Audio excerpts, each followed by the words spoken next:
Olá pessoal, tudo bem com vocês? Então, mostrando aqui pra vocês, vocês acham que a vida no sítio é fácil assim, ó? Olha pra vocês verem, ó, um dia que deu de chuva em Campo Largo, ó só, ó, a estrada aí ficou totalmente cheia de água. Como que vai passar por aí, né? Só nós que mora no sítio que arrisca, né?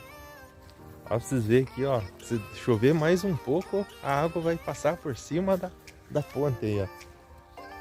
Se der mais um dia de chuva aí, ó.